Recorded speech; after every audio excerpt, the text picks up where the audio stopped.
日向坂口がこっちに向かってきています。一人で来てる？本当か？はい、イングラシア王国から出たのは日向のみ。何があった？聖騎士が4名日向に追従するように動き出しました。たった4名だと？日向は俺たちと戦うつもりなのかな？わかりません。ですが大きな剣を携えているので話し合いという雰囲気ではなさそうです。そうなの？Hinata Sakaguchi. I really love how the show ends up always saying, Hinata's like when they are describing her, like when they're saying like Hinata Sakaguchi, they say her whole entire name when she's on the way, like how Rimuru this episode's being warned that Hinata's coming, like they just say the full name. I'm just like, that's so powerful, right? Imagine they're not just saying like, oh, he already knows who she is, but she's like Hinata Sakaguchi.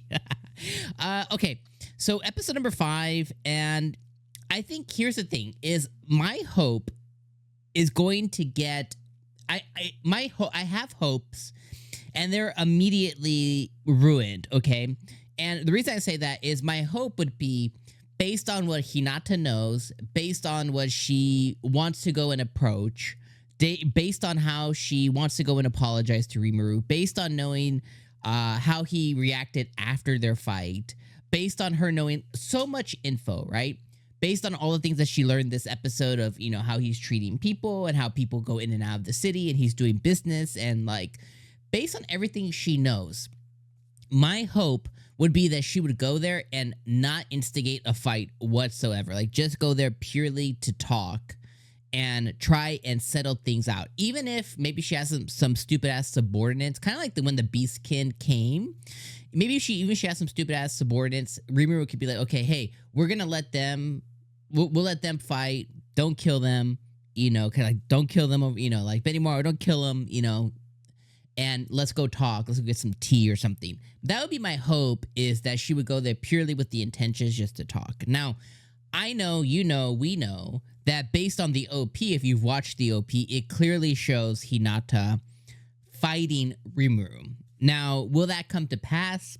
I don't know exactly, but my guess is probably like 98% sure that she's definitely going to fight Rimuru, and by extension, will she end up trying to fight Veldora? Doubtful, but I mean, again, at the same time, you never know. So there's definitely going to be a fight that happens. And just by that happenstance, I'm disappointed, because I would think that Hinata has grown enough, at least based on a lot of her internal dialogue this episode, based on a lot of things that she said, based on being apologetic, based on being understand that she was manipulated, based on her understanding that she made a stupid decision, based on her understanding that she didn't listen to Rimuru. Like over and over and over, all these things point to her being just a big fat idiot, and regretting that, rightfully so. So my hope would be that she would go in, and even if Rimuru, let's say, even if he got a hair up his ass and he was like, let's fight, she would just, put her sword down and like bow, be very respectful in that situation. That would be my hope, and that's what I would like to see. That way we can kind of move forward past this Hinata Sakaguchi stuff, and maybe we forward, see how I did too.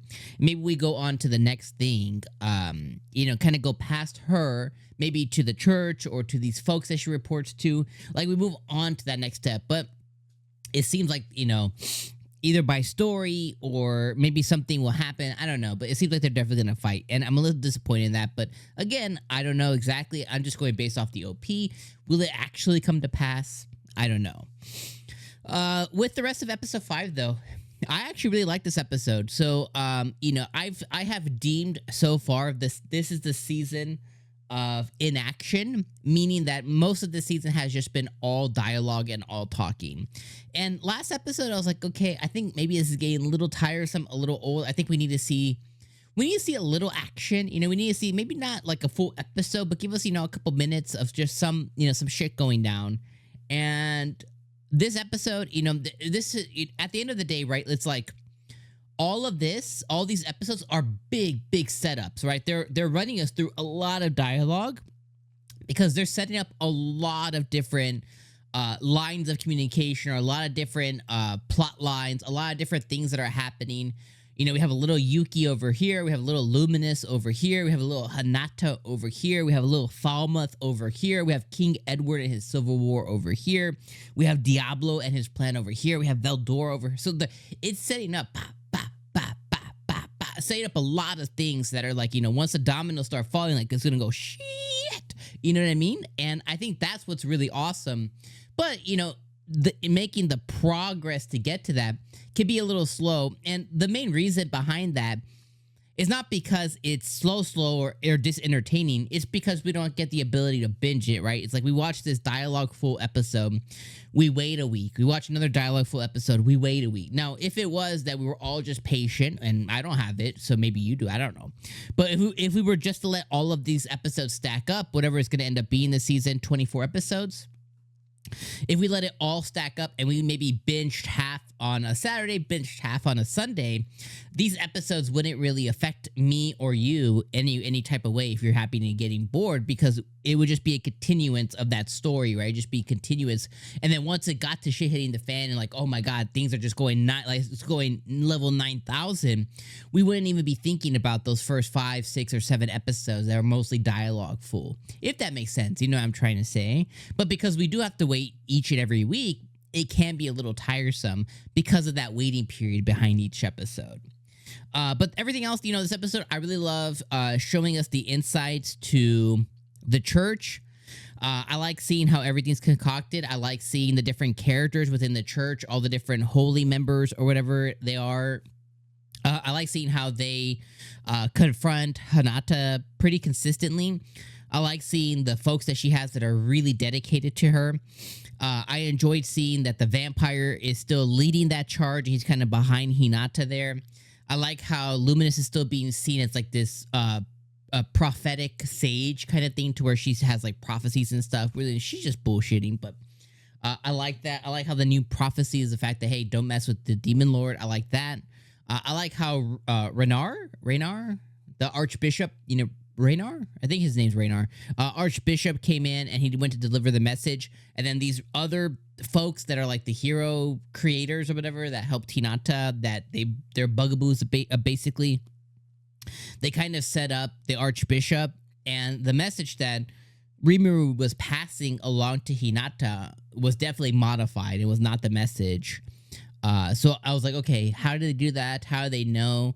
They ended up killing him, which kind of threw Diablo's plans off a little bit. So I'm interested to see what Diablo's going to do because of that, which is really interesting as well, too. You know, that their archbishop, they killed him. And then at the end of the episode, we have Hinata. And then I think 4 or 5 of the Holy Knights are coming as well, too, kind of behind her. So really interesting episode. Just see that dialogue, you know, how they set up what's happening in Falmouth. They set up what's happening in the Forest of Jura. They sent somebody there to see kind of how life is, and they were very complimentary of everything. And they kind of talked about Veldora a lot. They have Veldora like top of the food chain kind of. It's like basically like Milam and the red hair dude and Veldora are like, they're like the top of the food chain. Everybody else is just below them. So it's always interesting to see on how feared Veldora really is, which is really, really interesting and crazy to see, just considering everything that's going on how Veldora's like, he's the top, but then they're going to send Hinata to try and kill him. It's like, well, how are you going to be the top, and then go send Hinata? So just interesting stuff across the board. Really enjoy this episode quite a bit. Like I said, a big setup for what's to come, but I'm interested to see now, how's Rimuru going to react to Hinata coming in? How's he going to react to the Holy Knights that are behind her? What's Diablo going to do next with his plans? What's the next step he's going to take with losing a pawn in his game? I'm interested to see kind of all of that. But next week, it seems like some stuff is going to hit the fan. Next week's episode is called Those Approaching. So I don't know if we'll actually get to see any action. It might just be inaction again. And then the next episode after that might be some action. But regardless, interesting stuff and really, really good episode of Slime. I really enjoyed this one quite a bit. All right, let me know your guys' thoughts in the comments below, my friends. I'm going to see you guys next week for episode number 7. Number 6. I'm going to see you guys next week for episode 6 weeks of Slime. Let me know all your thoughts in the comments down below. Of course, if you're familiar with Source, if you're familiar with what's actually coming, I don't mind a hint. I don't mind a little, playism, like a little like, I wonder, try not to spoil anything if you can. But let me know your guys' thoughts and how you're feeling about another episode of Dialogue this week. And are you loving it, hating it? Let me know all that in the comments. All right, make sure you hit like before you dip out, and I'll see you next week. Peace.